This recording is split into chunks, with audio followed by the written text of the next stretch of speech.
What's up, guys? Welcome to Daily Dose of Reddit. This is your host, Zach, and today's subreddit is r/IDoWorkHereLady. Alright, this story's called Be Nice to Everyone. They might own the place. Here's the cast. There's me, new receptionist. Backstory. I own a portfolio of 5 different businesses that have little in common with each other. They are all service-based, and 3 of them are public-facing and in different areas of the state in which I live. Given that the businesses all operate under separate names, provide separate services, and are located in separate offices, buildings, etc., I tend to allow the managers for each location hire clerical staff without me meeting them first. This largely works out to everyone's benefit, as I don't have to drive several hours to approve a new receptionist, and it doesn't take time away from my staff or the new hire. One of my businesses happens to be involved with medical testing and is the farthest from my home at about 3 hours away, so I only make trips out there if I have to. Shortly before Brovid hit, I only drove out the medical testing office to pick up some papers and to meet the new receptionist that had been hired a few days prior. I asked the manager in charge of that office to send me the new hire's name and some background info so I can introduce myself without not knowing anything about them. I pulled up to the office around 5:45 p.m. and walked up to the check-in counter where the new receptionist was sitting. Before I could say anything, let alone introduce myself, new receptionist says, "We're about to close, so you need to come back later." I thought new receptionist was joking, and I kinda chuckled and waited for new receptionist to laugh too. New receptionist said, "Are you a crackhead or something? I said we're closed." While I try to keep in mind that I don't know what is going on in someone's life to cause them to be in a bad mood, I also don't want new receptionist or any of my staff to speak to anyone in that manner. This is the conversation between new receptionist and I that followed. "Do you speak to customers that way?" "Yeah, when you people come in late like you own the place." "I do." "You do what?" "I own this place."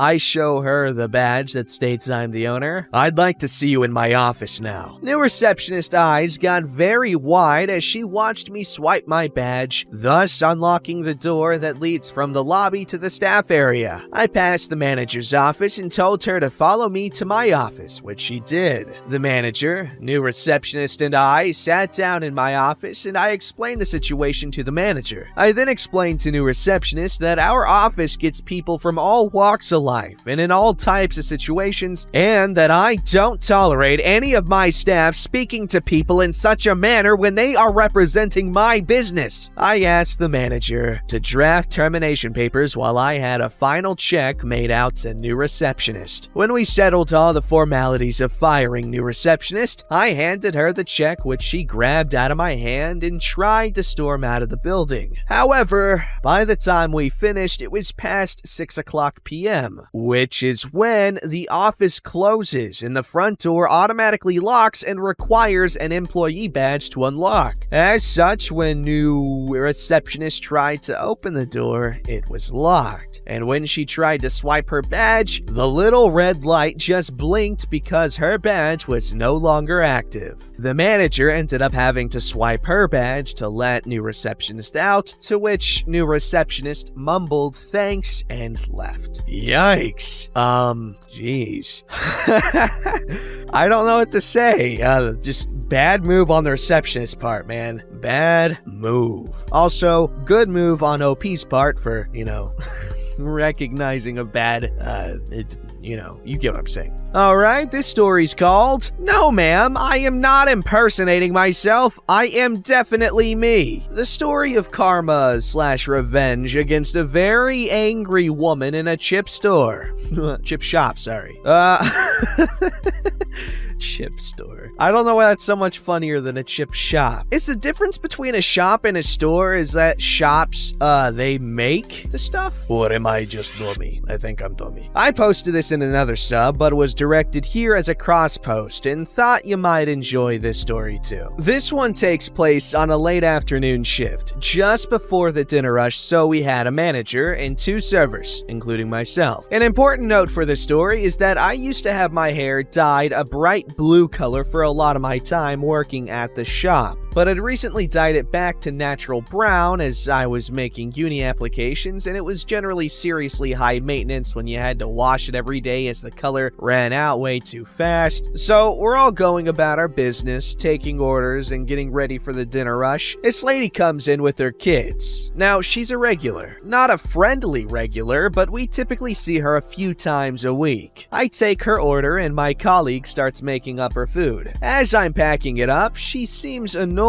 so I ask if everything is okay with the order, as I'm concerned I've made a mistake and would rather rectify it then and there. She sighs and tells me that it's fine, but she misses having her hair taken by the girl with the blue hair, as she was much faster and politer than me, and asks me if she still worked there and what day she works. My service has not changed. I'm still doing my job the same as usual. The only difference is my dyed hair. I am also the only one with unnatural colored hair, so she is definitely talking about me. Now, as well as being able to tell from my face, as most of our hair is covered by a hat anyway, who I am. We also wear name tags. Our names come up on the register when we take orders, and they print on the receipts as a way of identifying who took an order in the event of a problem. So I say thank you so much for the compliment. That's actually me. I've just dyed my hair, but I appreciate the comments on my service this time and will try to improve. I've got another 7 hours left on this shift. I am super polite, as the last thing I want to do is for this woman to kick off right before the dinner rush when I'm still stuck here all night. She goes nuts, telling me that I am committing fraud, that she's gonna have me fired and possibly arrested, and even tried to rope my colleague in to admit I'm lying, at which point they slip out back to locate the manager who is cooking. Could I claim that I, with my terrible service, is the lovely girl who usually served her? Her kids are there also trying to insist I'm clearly the same person, but she just keeps pushing them out of the way and yelling that Mommy is handling this. I do not have the energy for this crap. I try apologizing. I even offer her a free drink for the inconvenience just to get her out of the store. She's not having it and asks for my manager. He's been standing at the back with my coworker, literally pissing himself with laughter at this woman for the last 2 minutes, but puts on his customer service face and comes over. She starts demanding that I'm fired. He just lets her rant for a while, then asks if she happens to have a receipt from a previous transaction with the girl she wanted to be served by. She pulls one out of her bag triumphantly, literally with a flourish, thinking she's got her way and proved me to be the scoundrel she thinks I am. It has my name at the top, clear as day. He points to my name tag and has her read out the name on the receipt and the name on the tag. She gets super flustered, but is way too far gone now to admit her mistake, starts claiming I've stolen someone else's tag and that she'll have me arrested for identity theft. My manager at that point is totally done and tells her to get out and don't come back without a better attitude. For the next 9 months I worked there, as we're the best/only fast food place in the local area, she stands outside sending her very embarrassed kids in twice a week so they can still get a takeaway. And of course, it's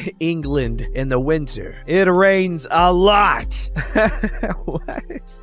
Oh man, imagine being so hard-headed. Yoy. That's a really funny mistake though. Like, that could have become a nice friendship, you know what I'm saying? Like, oh my god, remember like when I thought that you were a different person and I accused you of fraud? Oh, I'm so glad I stopped taking painkillers with my toothpaste. This story's called Deadend Shortcut. In the early 90s, I was working at a cab company in a small city. Names have been changed. Our terminal was located in the middle of the block with the lot running from the alley in the rear to the street out front. We had parking for cabs up front and along one side, with 2 lanes for cabs in service. We pulled onto the lot from the alley and always pulled forward onto the street. Cabs were dispatched out in the order they arrived at the lot. City ordinance was if weren't actively going to get or had passengers, we were not allowed on the street. Yes, my city is a bit odd in some aspects. It was a bit of a slow day. When I get to the lot, there are 3 cars already there. Just after I pull in and stop, a guy in a brand new caddy pulls in next to me, and he is on his cell phone. At this time, cell phones were fairly rare. Another driver pulls in behind me, and the shift manager pulled in behind the caddy and stopped. We had all gotten out of our cars and were chatting about various events. The manager, referred to as Bob, was still in his car watching the guy in the caddy. Just as soon as the Ken in the caddy got off the phone, he starts honking his horn and screaming to move the cabs out of his way. We looked at Bob and he just shakes his head no. The Ken is screaming worse now, telling us how important he is and that we were stopping him from getting to a meeting that involved $1 million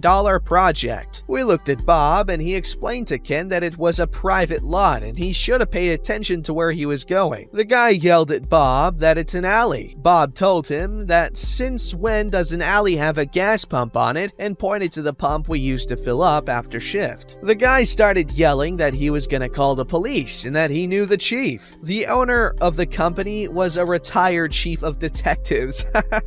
Ken was told that he had acted reasonably, which he had not, that we would have moved our cabs out of his way, but since he wanted to be an ass, we gave him an attitude adjustment. My boss told him that since we leave the lot in the order we arrived, he would have to wait his turn. He grumpily said okay, not knowing what we were fairly sure would happen on a beautiful day, which was not much. By the time he found himself in a position to be able to leave, he had been waiting for 2.5 hours. He missed his meeting. Good. That guy's a jerk.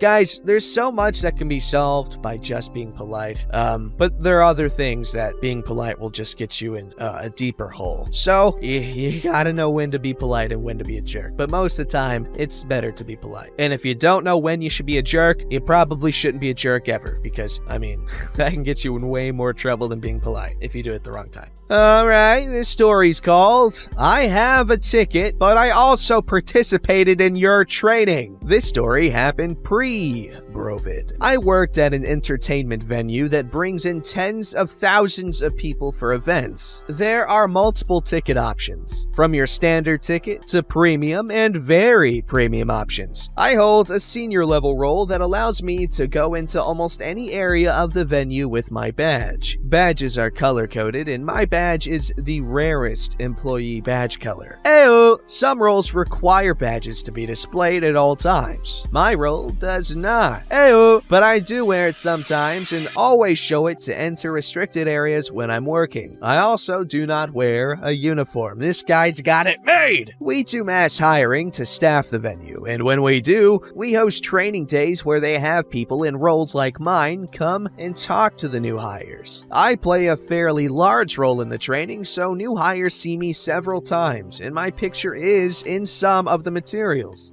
To be clear, I do not expect seasonal employees to remember me, but most recognize me, even if they don't know exactly who I am. I was attending an event as a guest, with a friend, not as an employee. I had my badge with me because the nature of my role means that I'm technically always working, but I was accessing the venue with my ticket, not badge. I had tickets to one of our higher level premium areas, and this happened not long after our mass hiring trainings. I entered my ticketed area using my ticket. To get to this area, I had to show my ticket to enter the venue, and then 2 more times to get into the specific area. I noticed an employee watching me and my friend. We were just standing and chatting, not doing anything extraordinary. The employee kept walking by slowly and occasionally would stop someone else to gesture towards me as they seemed to talk about me. They were staring in my direction, gesturing towards me, and talking to each other. Finally, the employee walked towards me and said, "I need to see your tickets." This is not how employees are trained to approach people they think are in the wrong area. I grab my ticket and extend it towards him. He rudely grabs it out of my hand, turns around and starts walking away. He gets a couple steps, stops, turns around and hands them back, and then walks off while mumbling, "Thanks." Again, this is not at all how employees are trained to deal with this. this. I could have shown my badge and put a stop to the whole thing, but I wanted to see what was going to happen. Even though at this point he's verified my ticket, he continues to watch me, popping his head into our specific area, walking slowly by us while staring, etc. I couldn't figure out if he thought we didn't belong, fake tickets, or if he thought we would misbehave and damage the space. A little bit later, a manager and his reporting chain comes by, and I point him out to her and let her know that I expect him to stop and he needs to be retrained. I guess she spoke to him because I did not see him again the rest of the night. He ended up being reassigned to a non-premium area, which is the same pay but is generally considered a demotion. Oh, snap! Ah, man, someone's gotta whip these kids into shape. Swear to God, this new generation, they think they're hot crap, don't they? Don't they, my man? Yeah, see, we older fellas, we get it. Alright, this story's called I Met You Earlier Because I Do Work Here. This was a couple of days ago when I was working at our state election issuing voting ballots. I can understand why this man thought I was a voter, but we met hours earlier prior to voting booth being open. My supervisor sent me off for a morning tea break, so I removed my smock and name tag to go enjoy some coffee. As I started walking back in, this other worker asked what electorate I was voting in. Which electorate are you voting? I met you earlier. Yes, what electorate are you voting? I work here. Just had my break and I'm coming back in. We met earlier. Oh my God, so sorry. He laughed. I told him it was okay and mentioned I took off my smock, so maybe that made it confusing. We had a good laugh about his mistake. At least our cheery attitudes for the rest of the day helped make the voters more relaxed.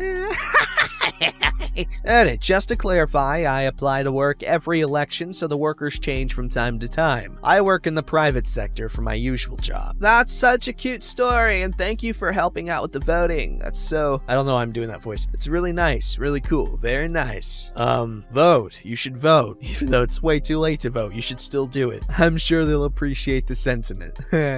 Don't forget to like, subscribe, and hit that bell to never miss an episode.